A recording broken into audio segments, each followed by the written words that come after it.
Hello everyone and welcome back to my channel. Today I have another makeup and true crime or true crime and makeup for you guys. This is the case of Cassie Jo Stoddart, and this case is pretty wild. So I hope you guys enjoy the look also with this case, and some links, additional links in the description box as well that go along with this case, because there's some things that I just cannot show in this video.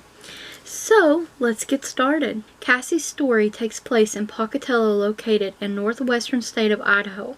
This area is considered a safe, close, tight-knit community known as the Gateway to the Northwest.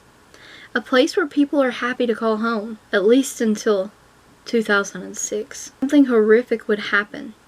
The city of Pocatello would be at the center of one of the most shocking and disturbing murders in modern U.S. history. This is the heartbreaking case of Cassie Jo Stoddart. Her murderers were motivated and inspired by evil. That is the best way to describe their intentions and their thought process behind all of this. December 1989, Cassie Jo Stoddart was born. Cassie grew up in a loving family, and her family thought the world of her.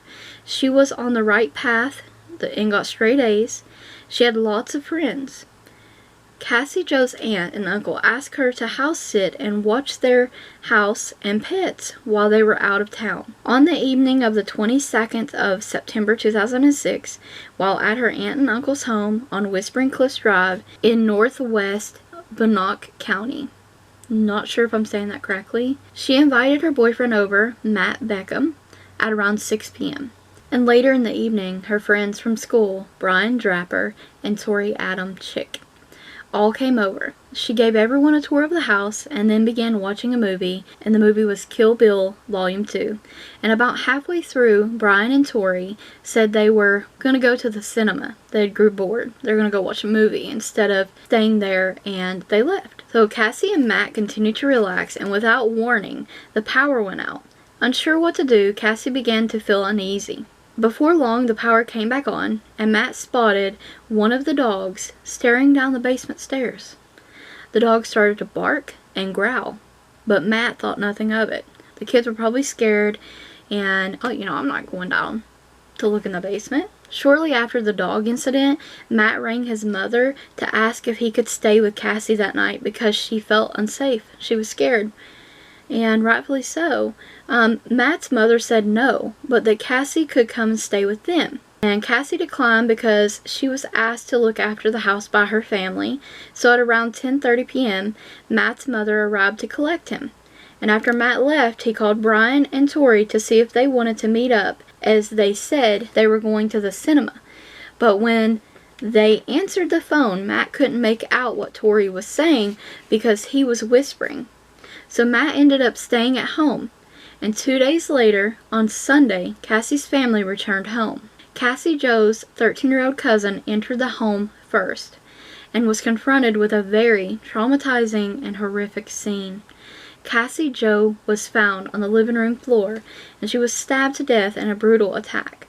The police quickly arrived on the scene, and an autopsy revealed that Cassie had been stabbed 30 times, with 12 of those potentially being fatal. So what happened in those 2 days? We're about to find out. 3 days later, the police make an announcement that would send shock waves throughout the tight-knit community. They had made arrests in connection to Cassie's case. Brian Draper and Tori Adam Chick were arrested and taken into custody and were being interrogated. This shocked the people of Pocatello, Idaho. The boys arrested were not only her classmates, but close friends. These boys were considered social outcasts, and she had befriended them. Brian spent most of his childhood in Utah before moving to Idaho, and there he met Tori at the Pocatello High School, where they had a mutual love for film. They used a camera to document many aspects of their lives, and Cassie was featured on many of their recordings. And after several hours of interrogation, on September the 27th, Brian agreed to take officers to where he and Tori had hidden the items they had used in Cassie's murder. And once again, I mean, these are young kids, so I'm assuming that once they got in there and was questioned and interrogated probably for hours on end, they just broke, you know, and told on themselves. I'm sure they left lots of evidence behind as well. And among the items were fingerless gloves, several knives, and a partially burned mask and a VHS tape. They also had a partially burned handwritten note. And police were able to decipher a few sentences, which read, "Is home alone, stop out house, runs into Tori, we murder Cassie, Brian chases her, kill her." And all the little spaces are like pauses of things that you just couldn't make out that was in between all of these words. This hadn't been a spur of the moment thing. It became clear this murder was code, calculated, planned, and executed. A fantasy they were determined to carry out. Investigation continues. More disturbing evidence is uncovered. Brian and Tori filmed Cassie the morning of the murder. While they were at school, more footage was found where they gleefully talk about what it was they were about to do. One of the boys even says, and the next two things are quotes from these tapes, "There should be no laws against killing people. I know it's a wrong thing, but hell, you restrict someone from it, they're gonna want it more. We found our victim, maybe she's our friend, but you know what we all have to make? Sacrifices. Our first victim is going to be Cassie Stoddart. She is going to be alone in a big house out in the middle of nowhere. How perfect can you get?" End quote. There's more to that, but I cannot read that on camera. The horrors of what happened to Cassie that night finally became clear. While Cassie Jo gave the boys a tour of the house, she had shown them the basement. And before they left, Brian unlocked the door to ensure they could re-enter the house without them being noticed. So this was completely planned out. After Brian and Tori left to go to the cinema, they left the house and returned to the neighborhood around 9:50 p.m. They parked down the street on September the 22nd, 2006. They know there is lots of doors, lots of places to hide, and they put on dark clothes, gloves, and masks before heading back to the home. They let themselves into the unlocked basement, flipping the circuit breaker, purging the house into total darkness. How scared must Cassie be? She's alone in this huge house in the dark now. And they had hoped that Cassie and Matt would come down to the basement to investigate, but neither of them did. So they decided to turn the power back on. That's when the dog had spotted the pair hiding in the basement. That's when Matt had saw them. That dog acting weird, remember?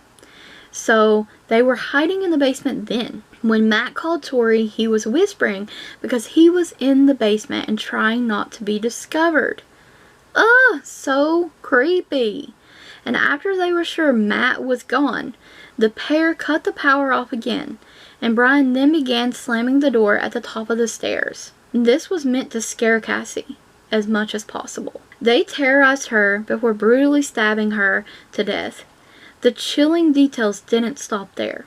Police found the terrifying footage of them driving away saying things like, "I just killed Cassie.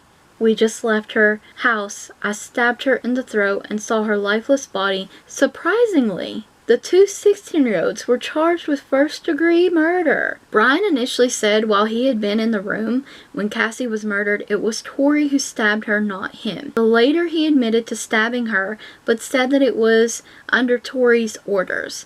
And the small town of Pocatello became the center of a national media firestorm as the trial began. Journalists poured in from all over to follow this gruesome case to its conclusion. And there is lots of footage of these boys, and there's some footage of Cassie out there as well, so I'm going to link the lost tapes in the description box below if you're interested. The footage shown shocked the court onlookers. They got a first-hand look at how Brian and Tori had meticulously planned their crime and how elated they were about murdering their friend. Why?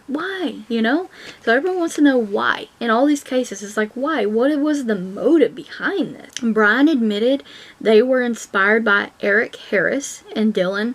These are the teens that are responsible and the masterminds behind the Columbine school massacre in '99. Tori was influenced by classic horror film scream.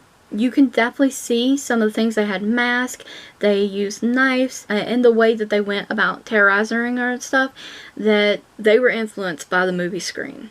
It was very evident after all the evidence and stuff come out. April the 17th, 2007, Brian Draper was found guilty, and less than 2 months later, so was Tori Adam Chick. They were convicted of first-degree murder and received a mandatory life sentence of life without the possibility of parole. They also received 30 years to life for conspiracy to commit murder. The life sentences given to the pair could be reviewed as the case Miller versus Alabama declared that mandatory life sentences without parole for juvenile offenders was unconstitutional. I don't know. If you can mastermind a plot or like a murder like this, it's premeditated, all that stuff, you took a life, I don't think mandatory life should be taken off the table. So since the convictions, the pairs have filed several appeals against their convictions. None have been successful. They both are serving their time at the Idaho State Correctional Institution. Brian and Tori have appeared in several documentaries about their crime. Tori was also suspected of stabbing a woman 2 years prior to Cassie Jo. And this was on like a TV show kind of thing that they had him on as well. And the DNA evidence would eventually rule him out. And this was over a telephone interview. Brian revealed disturbing details about Tori. That Tori had about 4 or 5 knives hidden in his closet, and he would bring them out to show Brian. And he also told that Tori liked to kill cats, bury them, run over them with lawnmowers, hang them, also choking them. All red flags and traits of future serial killer here. Seriously. No one was paying attention. I feel like, what in the world? You know, there's so many instances some of this stuff could be stopped, and no one pays enough attention apparently. Tori's mom also wrote a book about her son called Guilty Innocent. It goes behind the scenes of the trial. In 2010, Cassie's family launched a claim against the District of Idaho, and they argued that Brian and Tori posed a threat and danger to others, and that the school had been negligent in failing to notice. And the Civil Court dismissed their claim, and so did the Supreme Court, saying the actions of the pair was unforeseeable. I guess in some light it is unforeseeable, but in others, I don't know. I mean, the whole killing animals and stuff, I mean, that is definitely a trait of a future serial killer. So, you know. And then being suspected also of stabbing a woman 2 years prior to this. Insane. That's, you know. The day Cassie's family came home and found that horrific scene, they left and never came back. Police helped tidy up the scene, provided accommodations, but they could not bring themselves to re-enter the home. They tried to sell the house, but was unable to find a buyer. Cassie's family was traumatized, devastated, and have fought tireless in Cassie's name for justice, and so she will never be forgotten. This is such a sad case. Such a sad case. I mean, just goes to show you how influenced children can be by what they watch, what's around them, what they intake, the things they see, the things they hear. It's such a terrible, terrible case. I hope you guys enjoyed today's case. Stay tuned for more true crime and makeup. Thank you so much for watching. Check out my true crime playlist and stay tuned for more videos. Don't forget to like the video, comment, subscribe, and ring the bell if you haven't already. And what are your thoughts on this case as well?